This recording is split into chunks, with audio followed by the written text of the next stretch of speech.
बोलो विष्णु भगवान की जय। एकादशी माता की जय। राधे राधे मेरे प्यारे भाइयों बहनों माताओं व बंधुओं।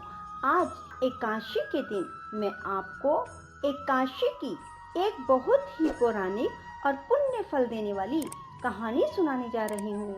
बंधुओं, इसे प्रेम पूर्वक श्रद्धा भाव से सुने। एक बार एक राजा के दो बेटियां थी। छोटी बेटी एकादशी का व्रत किया करती थी। हर कोई छोटी बेटी की प्रशंसा किया करता था और बड़ी बहन छोटी बहन से ईर्ष्या करती थी। एक बार पड़ोसी राजा का बेटा बड़ी बेटी को देखने आया, लेकिन उसे बड़ी बेटी की जगह छोटी बेटी पसंद आ गई। राजा की छोटी बेटी अब बड़ी बहन छोटी बहन से और भी चिढ़ने लगती है। वह छोटी बहन को मारने के नए नए तरीके अपनाती रहती है। एक बार वह लड्डू में जहर मिलाकर उसे खिलाने की कोशिश करती है और एक बार वह मटके में जहरीला सांप रखकर छोटी बहन के कमरे में रख देती है। एक बार छोटी बहन को पनघट पर पानी भरने के लिए ले जाती है और धोखे से कुएं में धक्का दे देती है, पर हर बार ग्यारस माता उसे बचा लेती है, क्योंकि वह ग्यारस माता के व्रत किया करती थी। बड़ी बहन बहुत परेशान हो गई कि यह तो किसी भी तरह नहीं मरती। तब एक दिन बड़ी बहन छोटी बहन से बोली, मेरी प्यारी बहन, भगवान ने हम सब की मृत्यु किसी न किसी तरह लिखी है। क्या तुम्हें पता है कि तुम्हारी मृत्यु कैसे होगी? बड़ी बहन बहुत सीधी थी, छोटी बहन बहुत सीधी थी। वह बोली, मेरी मृत्यु मेरे पालतू तोते व तोते के गले में जो हार है उसमें अटकी हुई है। यदि कोई मेरे तोते को मारकर उस हार को लेकर पहन ले तो मैं मूर्छित हो जाऊंगी, और फिर उस हार को उतार कर कहीं रख दे तो मैं जीवित हो जाऊंगी। उस रात छोटी बहन अपने पिता के पास गई और बोली, पिताजी, मुझे शक है, यदि मैं मर जाऊं तो आप मुझे जलाना नहीं, आप मुझे हमारे पुराने महल के कुएं के पास झोपड़ी बनाकर खाट पर सुला देना। राजा बोले, बेटी तुम ऐसा क्यों बोल रही हो? 2-3 दिन बाद तो तुम्हारी शादी है। तब छोटी बेटी बोली, पिताजी, समय का कोई भरोसा नहीं। इस तरह शादी वाला दिन भी आ गया। शादी वाले दिन बड़ी बहन छोटी बहन के पालतू तोते को ढूंढती है, पर वह उसे कहीं नहीं मिलता। तभी दरवाजे पर बारात आ जाती है। वरमाला का कार्य संपन्न हो जाता है। फेरों की रस्म शुरू हो जाती है। उधर बड़ी बहन तोते को ढूंढ लेती है और वह उस तोते को मार देती है। वहीं छोटी बहन के 3.5 फेरे राजकुमार के साथ पूरे हो जाते हैं। तभी छोटी बहन मूर्छित होकर गिर जाती है। उधर बड़ी बहन तोते के हार को खुद पहन लेती है। तब फेरों में सभी घबरा जाते हैं। सभी बारातियों में हलचल मच जाती है कि राजकुमारी को क्या हुआ। सब डर जाते हैं। तब राजा वैद्य हकीमों को बुलाते हैं। छोटी राजकुमारी को महल में ले जाकर लिटा दिया जाता है।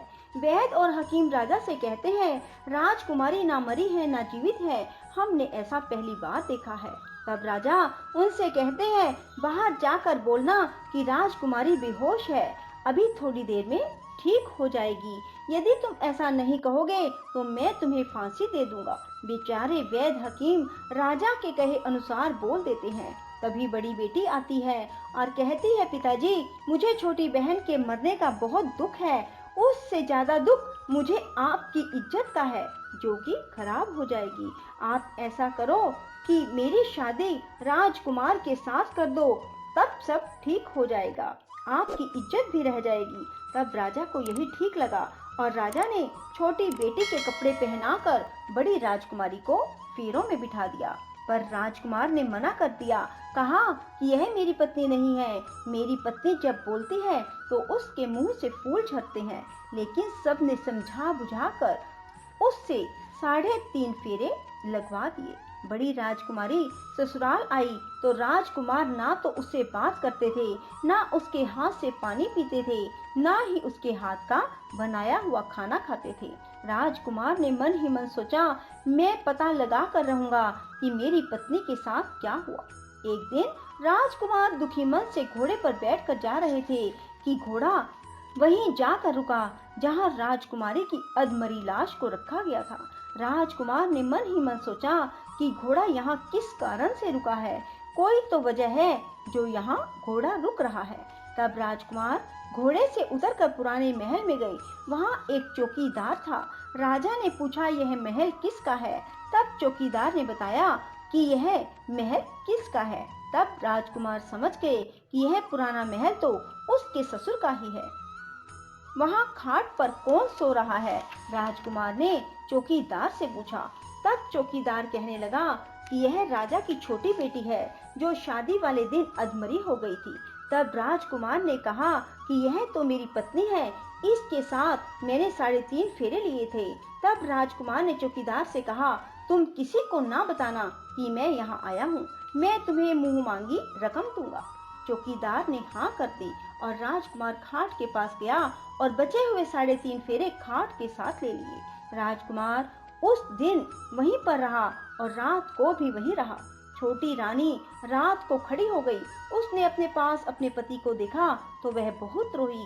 राजकुमार ने पूछा, बड़ी अजीब बात है, तुम शादी वाले दिन मूर्छित क्यों हो गई? तुम्हारे पिता ने मेरी शादी तुम्हारी बड़ी बहन से क्यों करवा दी, जबकि मैंने तुम्हारी बड़ी बहन को स्वीकार भी नहीं किया। तब तुम मुझे पूरी बात बताओ।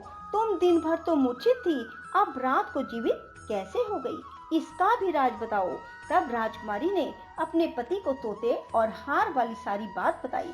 यह भी बताया कि यह बात मैंने अपनी बड़ी बहन को बताई थी। एक बार मेरी बड़ी बहन ने मुझसे मेरी मृत्यु का उपाय पूछा, तब मैंने उसे पूरी बात बताई।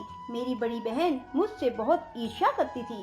उसने कई बार मुझे मारने की कोशिश की, पर ग्यारस माता ने मुझे हर बार बचा लिया।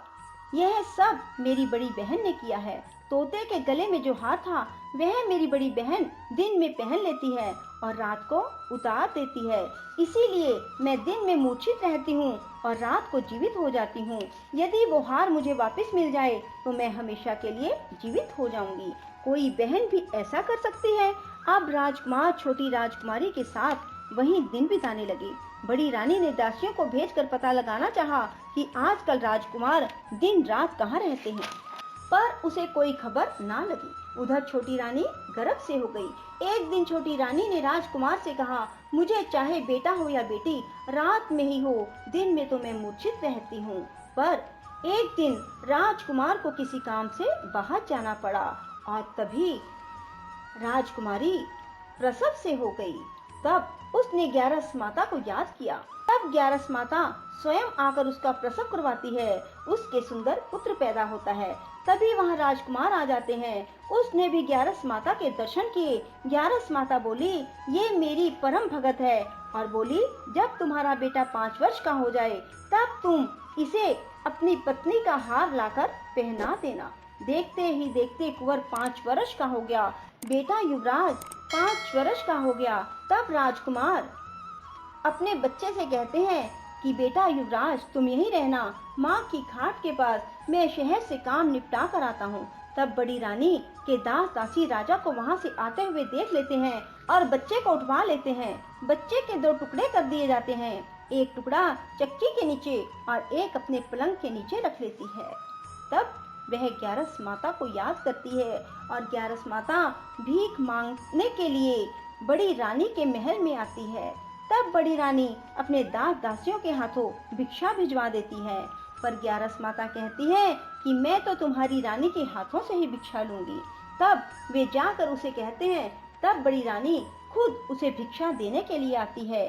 तब ग्यारस माता बिल्ली का रूप बनाकर अंदर जाती है और उसके बच्चे के जो 2 टुकड़े होते हैं उन्हें इकट्ठा जोड़ देती है और उसमें प्राण फूंक देती है और उसे लेकर चली जाती है।